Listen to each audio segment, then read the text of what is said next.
단절 속에서도 믿음은 이어진다. 나오미의 눈으로 본 회복의 길. 본문 룻기 1장 20절에서 21절, 시편 34편 18절, 요한복음 15장 5절. 그날 모든 것이 사라졌습니다. 남편이 눈을 감았고 얼마 지나지 않아 두 아들마저 세상을 떠났습니다. 아침마다 들리던 웃음소리는 끊겼고 집안에는 바람소리만 가득했습니다. 남은 것은 식지 않은 밥 한 그릇, 젖지 않은 등잔불, 그리고 멈춰버린 심장뿐이었습니다. 나오미는 그 자리에 주저앉았습니다. 손끝에서 힘이 빠지고 눈에선 눈물이 흘러내렸습니다. 기도조차 떠오르지 않았습니다.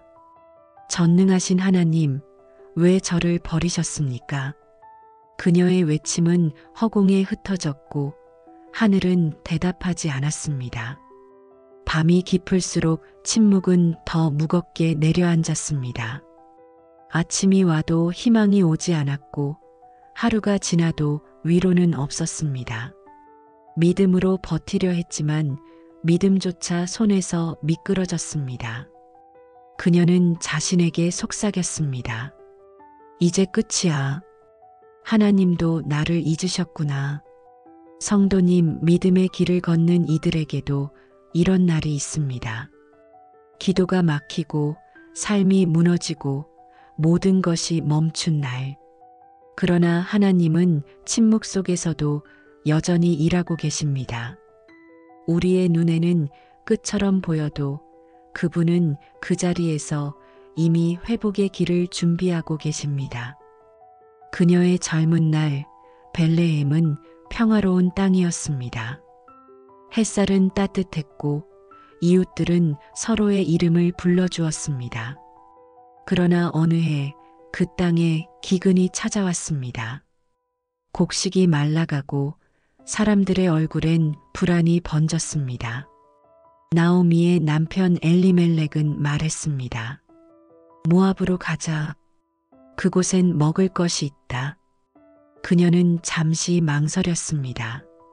하나님이 주신 땅을 떠나야 한다는 것이 마음에 걸렸지만 살기 위해 발걸음을 옮겼습니다. 그 선택은 생존의 길이었지만 동시에 믿음의 자리에서 멀어지는 첫걸음이었습니다. 모압의 땅은 처음엔 평안해 보였습니다. 그러나 그곳에는 여호와의 이름이 들리지 않았습니다. 시간이 지나며 예배는 멀어지고 기도는 사라졌습니다. 그리고 어느새 마음속 신앙의 불빛이 희미해졌습니다. 사랑하는 성도님들, 단절은 갑자기 오는 것이 아닙니다. 조용히 조금씩 스며듭니다. 잠시만 괜찮겠지라는 타협 속에 기도는 미뤄지고 믿음은 흔들립니다. 그녀는 그때는 몰랐습니다. 그 작고 평범한 이주가 자신의 인생을 뒤흔들 폭풍의 씨앗이 될 줄을. 떠남의 시작은 언제나 단절의 씨앗이었습니다. 모압의 들판은 늘 바람이 불었습니다. 그 바람은 먼지를 몰고 와 나오미의 머리카락을 휘날렸습니다. 햇살은 따갑게 내리쬐었지만 그 따스함 속에 위로는 없었습니다. 하루하루가 길었습니다. 아침이면 눈을 떠도 감사가 없었고 밤이면 눈을 감아도 평안이 없었습니다. 남편 엘리멜렉이 세상을 떠났다는 소식은 마치 가슴 한가운데가 무너져 내리는 듯한 충격이었습니다. 그녀는 믿을 수 없었습니다. 주님, 왜요? 왜 지금입니까? 우리 가족은 주님을 믿지 않았습니까? 그의 이름을 부르던 입술은 어느새 굳어버렸습니다. 그리고 얼마 지나지 않아 두 아들 말론과 기럨마저 병들어 세상을 떠났습니다. 그녀는 한순간에 모든 것을 잃었습니다. 하루는 비가 내렸습니다. 그녀는 비를 맞으며 들판을 걸었습니다. 발밑에 흙은 질척거렸고 신발은 진흙에 빠졌습니다. 그녀는 무릎을 꿇고 하늘을 향해 울부짖었습니다. 전능하신 하나님, 저를 버리셨습니까? 그러나 하늘은 아무 말이 없었습니다. 오직 비만 내리고 바람만 불었습니다. 그녀는 하나님을 믿는 여인이었습니다. 젊은 시절 베들레헴의 예배당에서 찬송을 부르던 그때를 기억했습니다. 주님은 나의 목자시니 내게 부족함이 없으리로다. 그 구절을 수없이 외웠지만 이제는 그 말이 마음속에서 메아리처럼 돌아올 뿐 위로가 되지 않았습니다. 모압의 밤은 길었습니다. 그녀는 초라한 등잔불 아래 앉아 있었습니다. 방 한켠에는 아들들의 옷이 남아 있었습니다.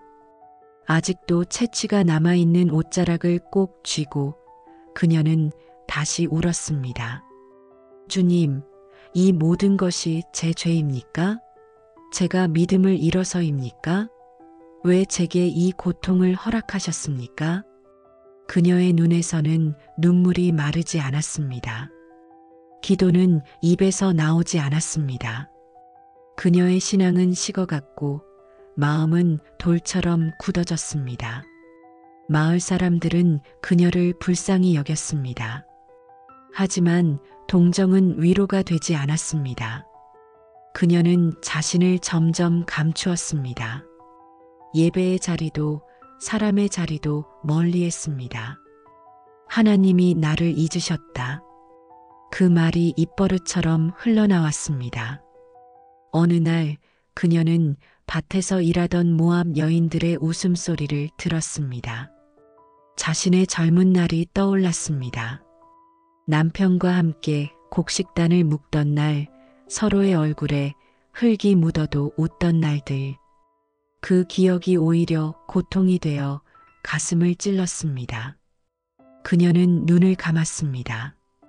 그때로 돌아갈 수만 있다면 주님, 단 하루만이라도 그러나 시간은 이미 그녀를 버려두고 멀리 흘러갔습니다. 그녀의 손은 거칠었습니다. 매일 이삭을 줍고 남의 밭에서 떨어진 나타를 모으며 하루를 버텼습니다. 그러나 그 노동은 생명을 유지하기 위한 몸부림이었지 희망이 아니었습니다. 그녀의 눈빛은 점점 빛을 잃어갔습니다. 사람들이 그녀를 지나칠 때 아무도 그 안에 있는 믿음을 보지 못했습니다. 하지만 성도님이 모든 고난의 시간 속에도 하나님은 나오미를 버리지 않으셨습니다. 그분은 멀리 계신 것이 아니라 그 침묵 속에서 더 가까이 다가오고 계셨습니다. 나오미는 몰랐습니다. 그녀의 눈에는 오직 끝만 보였습니다. 그러나 하나님은 시작을 보고 계셨습니다. 그녀가 버려졌다고 느낄 때 하나님은 오히려 그녀의 인생을 다시 짜고 계셨습니다. 밤이 깊을수록 새벽은 가까워집니다.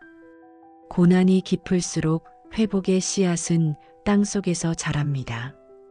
지금은 어둠뿐이지만 그 어둠 속에서도 하나님은 은혜의 씨를 짜고 계셨습니다. 나오미의 마음은 굳었지만 그 굳은 마음 위에 주님의 손이 닿고 있었습니다. 그리고 그 손끝에서 조용히 회복의 숨결이 시작되고 있었습니다. 들판에 바람이 잠시 멎던 날이었습니다. 나오미는 집안의 짐을 정리하고 있었습니다. 마른 곡식 부스러기가 바닥에 떨어져 있었고 먼지 낀 그릇 사이로 저물어가는 햇살이 스며들었습니다. 그녀는 고향 베들레헴을 떠올렸습니다. 그곳의 흙냄새, 이웃의 인사, 예배당의 종소리, 모든 게 멀고 낯설게 느껴졌습니다. 돌아가야 하나 그녀는 마음속으로 중얼거렸습니다. 그러나 고향으로 돌아가는 것은 쉬운 일이 아니었습니다. 돌아간다고 해서 잃은 것들이 돌아오지 않기 때문입니다. 사람들의 시선이 두려웠습니다. 하나님께 벌을 받은 여자라는 말이 귓가를 맴돌았습니다. 그때 조용히 발걸음 소리가 들렸습니다. 그녀의 뒤에 서 있던 며느리 룻이 고개를 숙여 말했습니다. 어머니, 저도 함께 가겠습니다. 그녀는 놀라 눈을 들었습니다. 아니, 너는 아직 젊지 않느냐? 너의 길을 가거라. 그러나 룻은 고개를 저었습니다.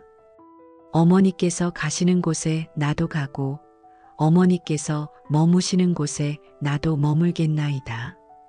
어머니의 백성이 나의 백성이 되고 어머니의 하나님이 나의 하나님이 되시리이다. 그 말은 단순한 효심이 아니었습니다.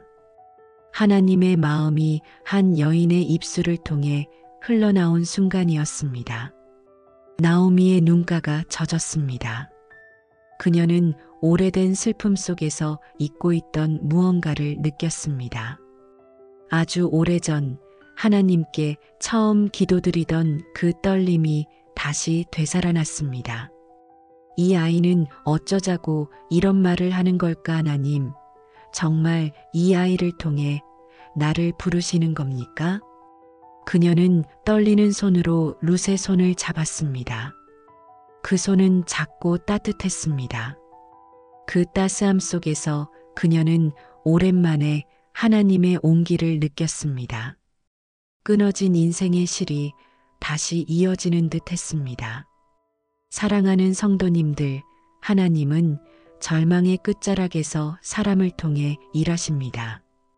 은혜는 언제나 관계를 통해 들어옵니다. 기도가 막힌 자리에서 하나님은 다른 사람의 손을 보내십니다. 그 손이 우리의 손을 잡는 순간 끊어졌던 믿음의 실이 다시 이어집니다. 나오미는 알지 못했습니다. 이 젊은 여인의 손을 통해 하나님이 자신을 회복의 여정으로 이끌고 계신다는 것을. 룻의 손은 단순한 위로가 아니라 하나님께서 직접 내미신 은혜의 손이었습니다. 그녀의 삶은 여전히 가난하고 앞길은 막막했지만 그 한 손을 잡는 순간 마음이 조금씩 풀리기 시작했습니다. 돌처럼 굳어있던 믿음의 심지가 서서히 불빛을 되찾았습니다. 그리고 나오미는 속삭였습니다. 주님, 아직도 저를 기억하고 계셨군요. 그날 밤 그녀의 눈에 오랜만에 잠이 찾아왔습니다. 하나님께서 보내신 한 사람, 룻. 그 손에서 시작된 따스한 온기가 그녀의 인생 전체를 다시 잊기 시작했습니다. 베들레헴의 언덕이 보이던 날 나오미는 멈춰 섰습니다. 10여 년 만에 다시 밟는 고향의 흙. 그녀의 발걸음은 무거웠습니다. 마을 사람들은 웅성거렸습니다. 저게 정말 나오미야? 저렇게 늙고 초라하게 변하다니. 그 소리를 듣는 순간 그녀의 심장이 쿵 내려앉았습니다.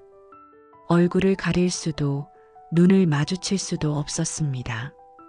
한때 이웃의 존경을 받던 여인, 남편이 장로로 섬기던 집안의 주인, 이제는 모든 것을 잃은 여인이 되어 돌아왔습니다. 그녀는 떨리는 목소리로 말했습니다. 나를 나오미, 기쁨이라 부르지 말고 마라, 쓴물이라 부르시오.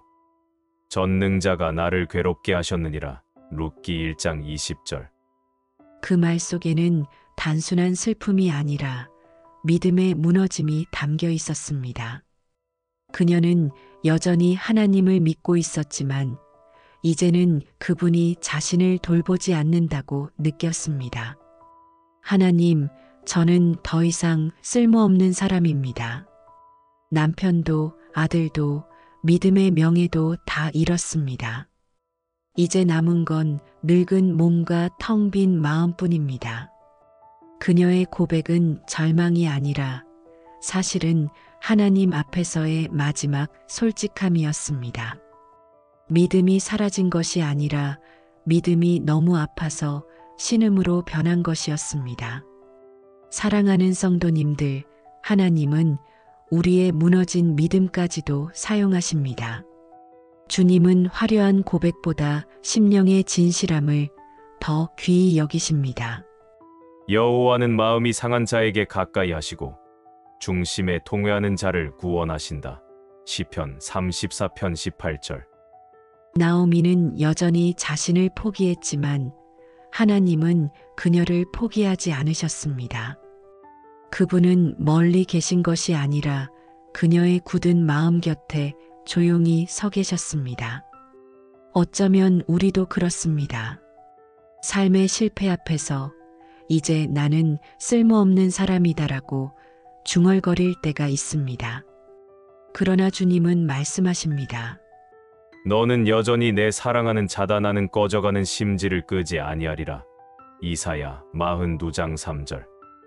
그날 밤 나오미는 룻이 잠든 모습을 바라보다가 조용히 눈을 감았습니다. 그녀의 마음속엔 여전히 상처가 남아 있었지만 그 상처 틈새로 작은 빛이 새어나왔습니다. 그것이 바로 회복이 시작되는 첫 새벽빛이었습니다. 나오미는 포기하지 않았습니다. 믿음은 붙잡는 힘이 아니라 붙들리는 은혜임을 깨달았습니다. 그녀는 다시 하나님께 돌아왔습니다. 고향으로 향한 그 발걸음이 믿음의 회복이 시작된 첫걸음이었습니다. 그리고 그녀는 세 가지 길을 걸었습니다.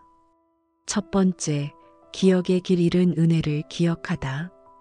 룻기 1장 6절에 보면 나오미가 고향으로 돌아가기로 결심한 이유가 나옵니다.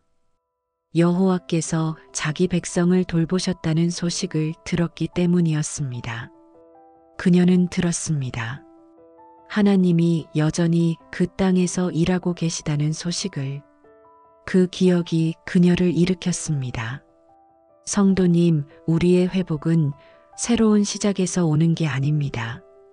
잊어버렸던 하나님의 기억을 되살릴 때 시작됩니다.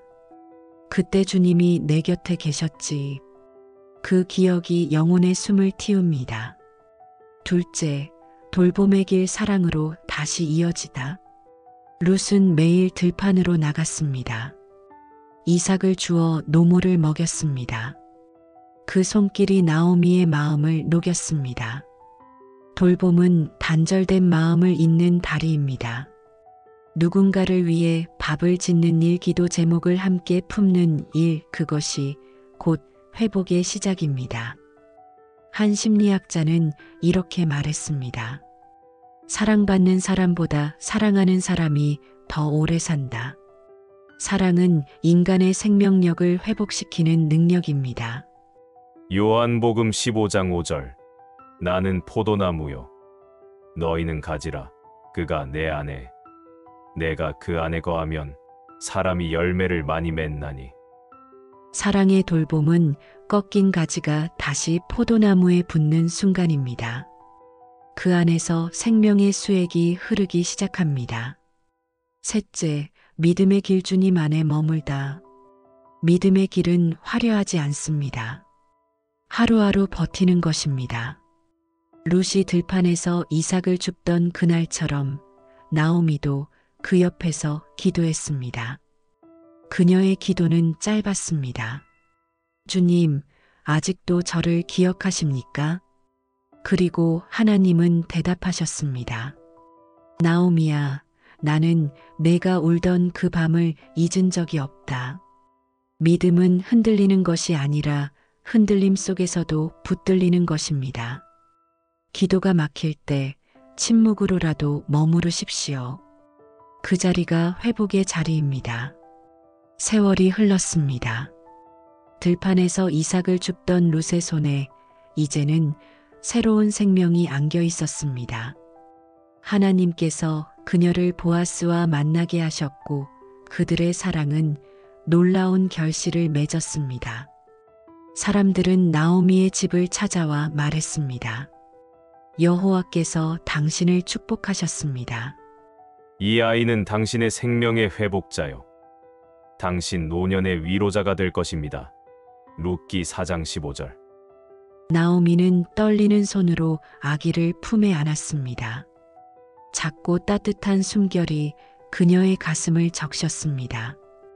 그녀는 그 자리에서 오랜 세월의 고통이 녹아내리는 것을 느꼈습니다. 하나님께서 자신을 버리신 것이 아니었습니다. 그분은 단절의 시간 속에서도 보이지 않는 실로 인생을 잇고 계셨던 것입니다. 그 아이의 이름은 오벳이었습니다. 섬김이라는 뜻을 가진 이름. 그 이름은 나오미의 남은 생애를 대변했습니다.